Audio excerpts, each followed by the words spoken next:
সবাইকে একবার বলতে বলবো, জয় মাই লাইফস্টাইল। নমস্কার, আমার নাম কৃষ্ণা সরদার, আমি একজন নমিনি হোল্ডার। আমার স্বামী পরিকিত সরদার, উনি বয়সজনিত কারণে মারা যান। স্যার ওনার সঙ্গে ওনার জন্য একটা বিপ্লব চেয়ে নেব।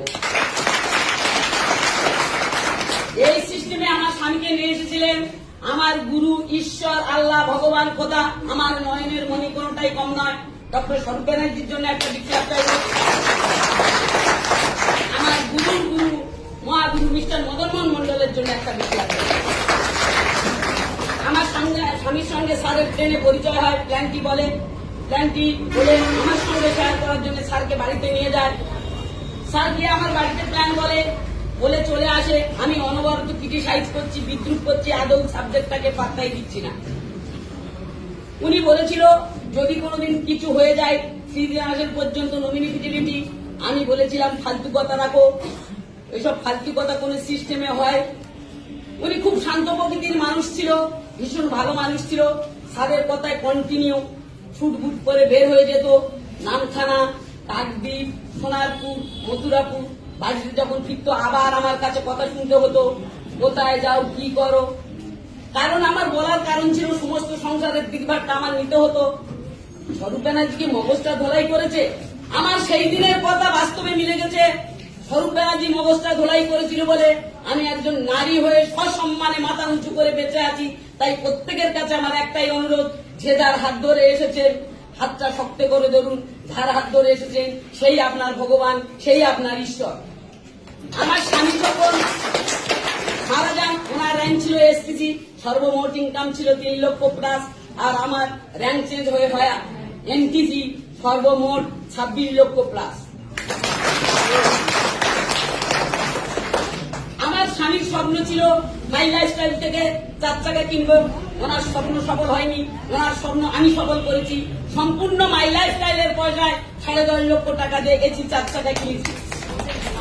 শুধু গাড়ি নয়, বাড়ি নয়, আমাদেরও ভ্রমণের ব্যাপার ইয়ে আছে। দীঘা, পুরী, দার্জিলিং তো কন্টিনিউ লেগেই আছে। এই তো দীঘাতে যাব, কিন্তু আমি এই মাই লাইফকে থ্যাঙ্ক জানাই। আমার ফ্যামিলিতে প্রচুর পয়সার মালিক হয়, বিদেশে কেউ যেতে পারেনি।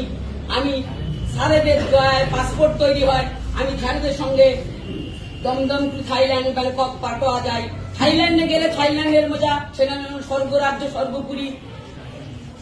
আমি স্যারেদের হাত ধরে গোয়াতে যাই, স্যারেদের হাত ধরে সিকিম যাই।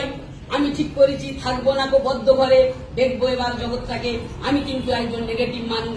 আপনাদের কাছে একটাই অনুরোধ, কেউ নেগেটিভ হবেন না এই সাবজেক্টটাই নিয়ে।